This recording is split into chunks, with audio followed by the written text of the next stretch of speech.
অবশেষে সব জল্পনা কল্পনা পেরিয়ে দীর্ঘ প্রায় ১৭ বছর পর দেশে ফিরছেন বিএনপি ভারপ্রাপ্ত চেয়ারম্যান তারেক রহমান। এ অবস্থায় মাকে দেখতে কবে দেশে ফিরবেন ছেলে তারেক রহমান, এমন প্রশ্ন এখন সবার মনে। এর মধ্যেই ছড়িয়েছে তার ফেরার গুঞ্জন। তবে কি সত্যিই কিছুদিনের মধ্যে দেশে আসছেন তারেক রহমান? এসআই রাজ জানাচ্ছেন বিস্তারিত। জীবন মৃত্যুর সন্ধিক্ষণে বিএনপি চেয়ারপারসন বেগম খালেদা জিয়া গত ১০ দিন যাবৎ রাজধানীর এভারকেয়ার হাসপাতালে অসুস্থতার সাথে লড়াই করছেন তিনি। কিন্তু সংকটময় এমন মুহূর্তে নিজের পাশে পাচ্ছেন না বড় ছেলে তারেক রহমানকে। এমন অবস্থায় মাকে দেখতে কবে দেশে আসবেন তারেক রহমান, সেটাই এখন সবার আলোচনার কেন্দ্রবিন্দুতে। এর মধ্যে গুঞ্জন উঠেছে আগামী ২-১ দিনের মধ্যেই দেশে ফিরতে পারেন বিএনপির ভারপ্রাপ্ত চেয়ারম্যান তারেক রহমান। দেশে এসে তিনি কোথায় উঠবেন সেটাও চূড়ান্ত। কিন্তু এ নিয়ে কি বলছে বিএনপির হাইকমান্ড? আমি বুঝি নির্মাণের শিল্প, সালাম স্টিল বোঝে durability. Salam steel, most durable still.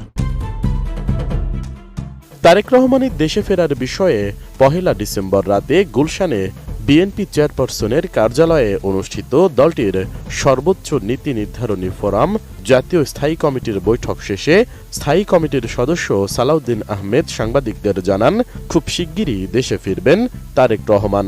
তবে ঠিক কবে দেশে ফিরবেন তিনি তা স্পষ্ট করেননি সালাউদ্দিন। তিনি শিগগির চলে আসবেন ইনশাআল্লাহ।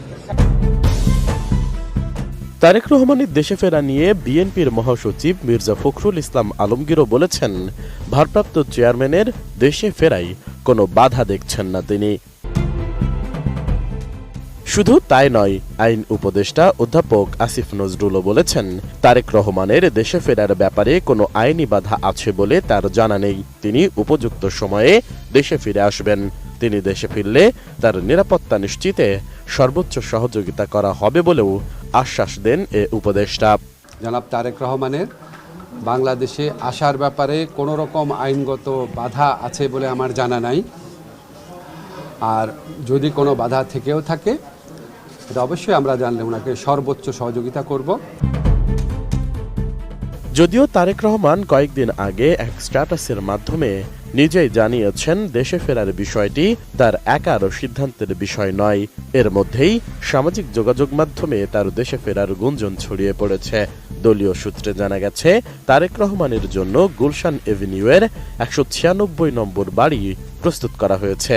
চলতি মাসেই যে কোনো দিন দেশে ফিরতে পারেন তিনি। শুধুমাত্র কৌশলগত কারণে ভারপ্রাপ্ত চেয়ারম্যানের ফেরার সুনির্দিষ্ট তারিখ বা দিনক্ষণ দলের পক্ষ থেকে প্রকাশ করা হচ্ছে না।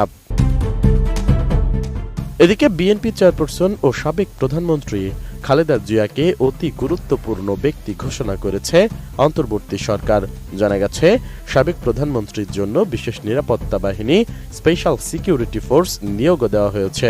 এর মধ্যে কাজও শুরু করেছে এসএসএফ। ইতোমধ্যে এভারকেয়ার হাসপাতালের নিরাপত্তা ব্যবস্থাও জোরদার করা হয়েছে। হাসপাতালের মূল ফটকের দুই পাশে ব্যারিকেড বসানো হয়েছে এবং সংশ্লিষ্ট ব্যক্তি ছাড়া কাউকে সেখানে ভিড় করতে দিচ্ছে না পুলিশ সদস্যরা।